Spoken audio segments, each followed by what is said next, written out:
Mi nombre es Sandra Itzel Boadilla Aguilar. En esta ocasión les hablaré del sentido del oído, de la materia de fisiología impartida por la doctora Araceli Castillo.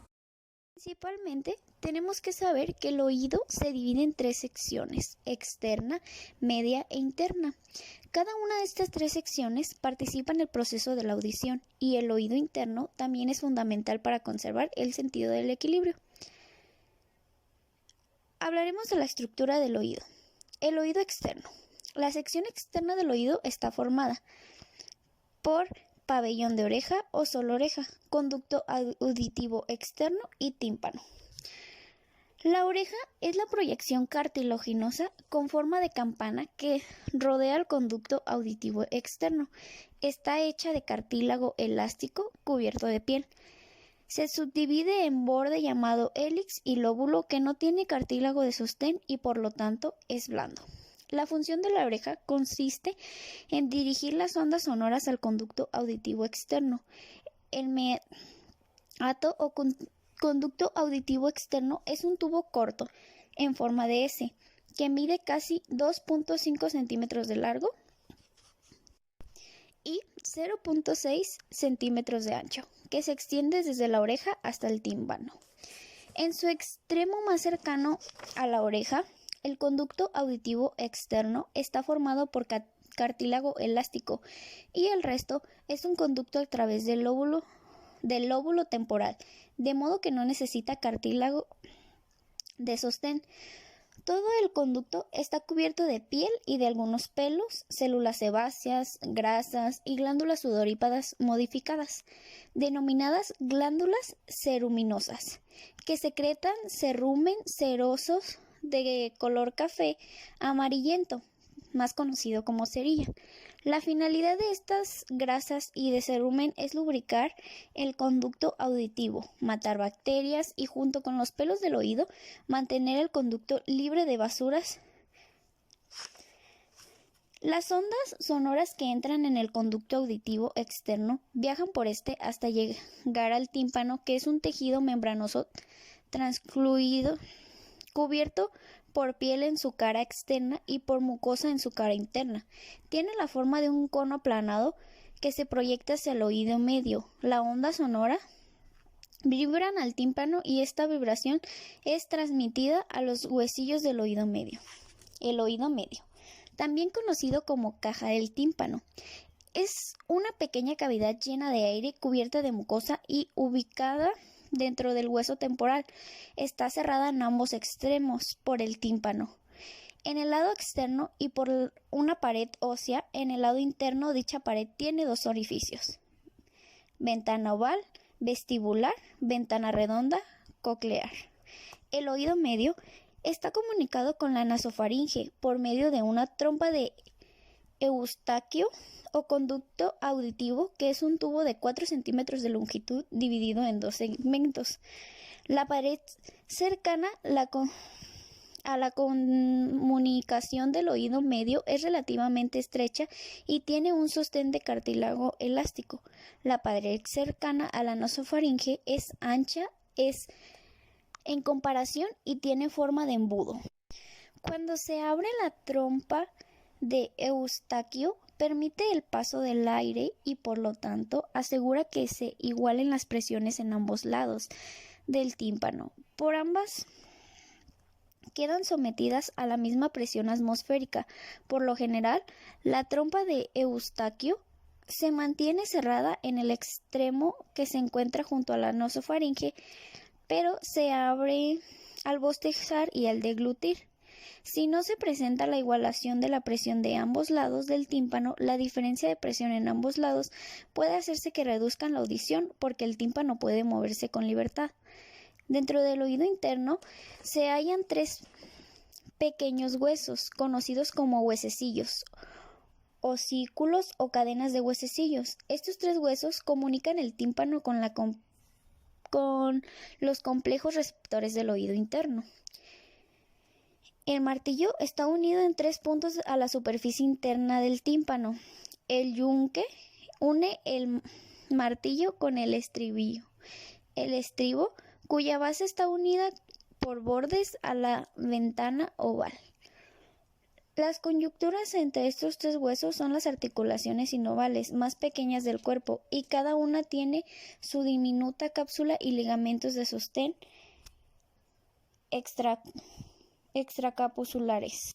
La vibración del tímpano es la primera etapa de la percepción del sonido. Esta vibración contiene las ondas sonoras en movimiento mecánico. Los huesecillos actúan como palancas y conducen las vibraciones al oído interno. Estas comunicaciones, de manera que los movimientos hacen dentro y fuera de la vibración timpánica, se convierten en un movimiento como de mecedora del estribo. Los huesecillos reciben la fuerza aplicada al tímpano, las amplifican y las transmiten a la ventana oval. Esta amplificación explica por qué el oído humano puede captar ruidos muy leves, pero también puede tener problemas en medios demasiado ruidosos, como en el fin de proteger al tímpano y cadena auricular. El movimiento violento causado por ruidos muy intensos. Esta estructura es sostenida por pequeños músculos. El músculo tensor del tímpano, esta pequeña tira muscular unida del mango del martillo, cuando se contrae, tira del martillo en sentido medial hacia el oído interno, lo que tensa el tímpano. El músculo estapedio está unido al estribo y tira de él, lo que amortigua sus movimientos contra la ventana oval. El oído interno. Los receptores del oído interno proporcionan el sentido del equilibrio, sensación de la posición del cuerpo respecto a la vertical. Al oído interno también se le conoce como laberinto, debido a sus complicaciones serie de conductos. El oído interno se compone de dos partes principales llenas de líquidos. Laberinto óseo, una serie de cavidades dentro del hueso temporal que contiene los principales órganos del equilibrio, los conductos semicirculares y el vestíbulo, además de los principales órganos de la audición. Laberinto membranoso, serie de sacos y tubos llenos de líquidos contenidos dentro del laberinto óseo. Entre los laberintos óseo y membranoso fluyen perifrina, un líquido muy parecido al cefalorraquídeo. El líquido contenido en el laberinto membranoso se le denomina endolinfa. Como ya se indicó, el laberinto óseo se divide en tres partes. El vísculo consta de un par de sacos membranosos, el sacudo y el auricular.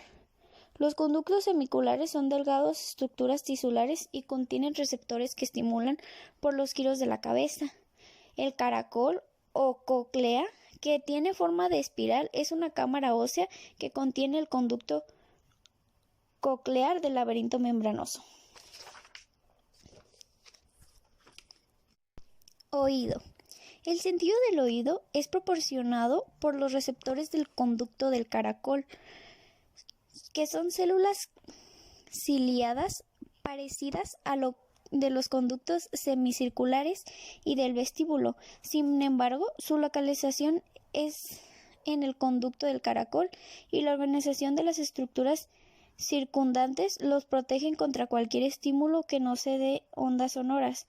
Las cadenas osculares transmiten y amplían las ondas de presión en el aire para convertirlas en ondas de presión de la perilla coclear. Estas ondas estimulan a las células ciliadas que están a lo largo de la espiral del caracol. La parte estimulada del conducto coclear detecta la frecuencia de las ondas percibidas, la intensidad, volumen del sonido detectadas por las cantidades de células ciliadas que resultan estimuladas en el punto determinado del caracol. Dentro del laberinto óseo del caracol hay tres conductos: el conducto visular, que se comunica con ventana oral; el conducto timpánico, que se comunica con la ventana redonda; el conducto coclear, que está separado del conducto timpánico por la membrana basal. El conducto visular y el timpánico están comunicados con la punta de la espiral del caracol y como resultado forman una cámara perifáltica continua.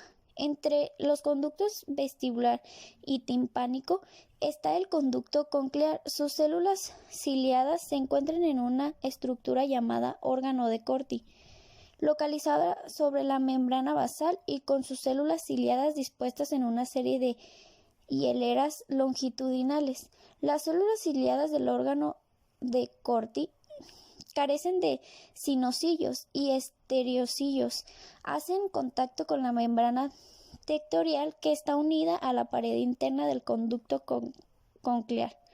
Cuando una parte de la membrana basal se ondula hacia arriba y hacia abajo, en respuesta a la presión de las ondas de perifina, los estereotipos de las células ciliadas son presionadas contra la membrana tectorial y se distorsionan. Proceso de audición. Las ondas sonoras se desplazan por el conducto auditivo externo y llegan al tímpano.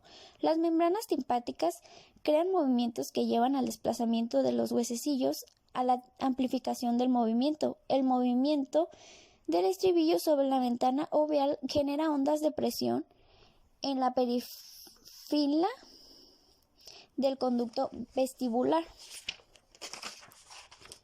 Las ondas de presión distorsionan la membrana basal. El sitio de distorsión máxima depende de la frecuencia del sonido, porque el ancho y la flexibilidad de la membrana basal son diferentes en sus diversas partes. Los sonidos agudos, tono alto, provocan distorsión máxima cerca de la ventana oval, y los graves lo provocan más allá de esa ventana. El grado de distorsión solo da una forma sensitiva sobre el volumen del sonido. La vibración de la membrana basal ocasiona que las células ciliadas vibren contra la membrana tectorial, lo que causa que dichas células liberen neurotransmisores. Como las células ciliadas están dispuestas en hileras, un sonido suave solo puede distorsionar algunas de ellas en una sola hilera, pero a medida que aumenta la intensidad del sonido, estimulan una mayor cantidad de células. La rama coclear del nervio vestibular paracraneal retransmite el cuerpo celular de las neuronas que vigilan a las células ciliadas del caracol. Están ubicadas en los ganglios espirales, en el centro del caracol óseo.